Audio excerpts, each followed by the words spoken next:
Let's face it, Democrats don't care about crime. It's just one big joke. Take a listen. Pritzker reporting from war-torn Chicago. As you can see, there's utter mayhem and chaos on the ground. It's quite disturbing. The Milwaukee Brewers have come in to attack our Chicago Cubs. We've seen people being forced to eat hot dogs with ketchup on them. And our deep dish pizza, has gone shallow. So it's a challenge to survive here in the city of Chicago, but there's no hellscape that I'd rather be in. 5 dead, 25 wounded in Chicago weekend shooting about a month ago, police say. Teen boy found shot to death in a Washington Park, ID'd official. And the overweight lover Heavy P, Governor Pritzker, is making fun of the crime situation in Chicago. Let's face it, they don't care. And then you add on this ABC Trump-hating buffoon, it only gets worse. Saying Antifa is just something that is made up by the Republican Party. What a clown. There's no Antifa. This is an entirely imaginary organization. There is not an Antifa. This is no different than if they announced they rounded up a dozen Decepticons. We've captured the Chupacabra, everyone. Rock legend Kid Rock and Detroit native knows all about crime and what it can do to harm a community.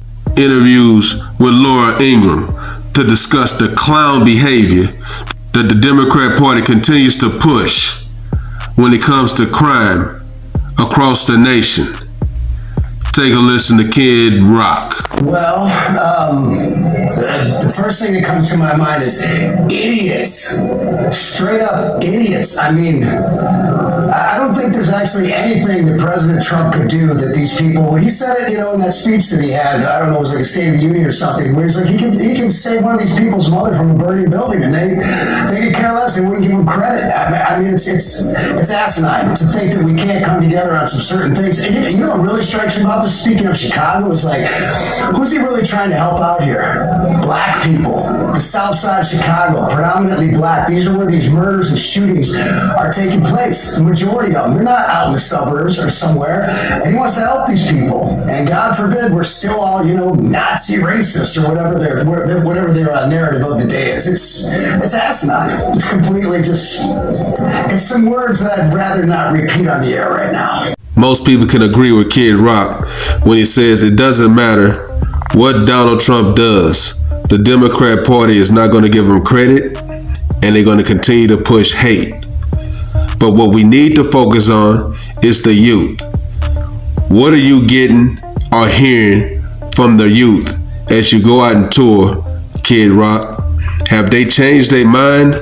Have they changed their mind about the Democrat policies and lean more towards the Republicans? I mean, clearly, since Charlie Kirk lost his life, was assassinated, you've seen a huge shift. We all have. It's undeniable. It's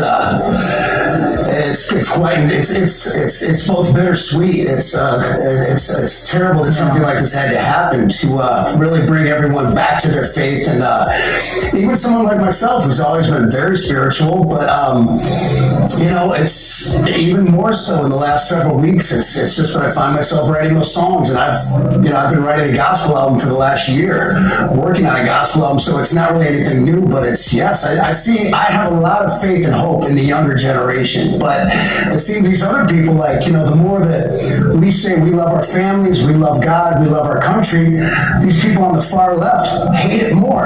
I just don't understand the rationale of hatred for someone that loves something. Yeah, they make fun of Lee Greenwood or patriotic music or traditions like that. They think they're hokey and stupid because they don't think America is awful, rotten, and racist, so they don't think there's anything to celebrate. But speaking of music, that's pretty easy. You know what's stupid? What's stupid is people who think they're cooler than Art Thou, that worry about their outfit every day, like some of these rock singers that live here in Nashville, won't say any names, or these chicks running around in their campuses with blue hair and their 5 nose rings. Kid Rock just went on a rant. He talking about girls with blue hair, worried about their outfits.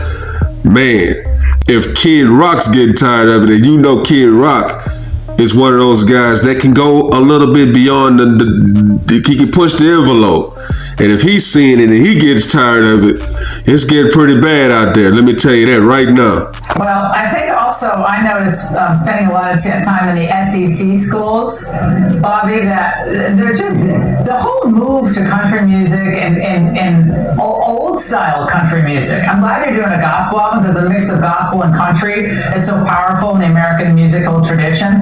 But that's also making a comeback. So I think there's a lot of cool strains to what's happening now. I'm not saying it's all, President Trump or even Charlie Kirk, but I think this has been brewing for some time, and I think it's very encouraging. Yes, the thing that I hope for, that I really pray for quite a bit, is that when this pendulum swings once again, that somehow it ends up a little bit right of center and not just, it just keeps going extreme left and extreme right. And it seems we just can't find this common ground that, most of us, even if we differ in our politics, we should be able to dig a little deeper and find things we have in common with one another and have a laugh, have a beer or something. We don't have to make everything so extreme. So hopefully I will continue to pray for that, Miss Laura. All right, Mr. Bobby, great to see you tonight. I don't know, Kid Rock. The hate for Donald Trump runs deep. But maybe when he leaves office, maybe the hateful rhetoric will die down. We don't know. We'll see. But we do got to keep the faith. Let me know what you guys think about what Kid Rock had to say. Drop a comment. Follow God, not culture.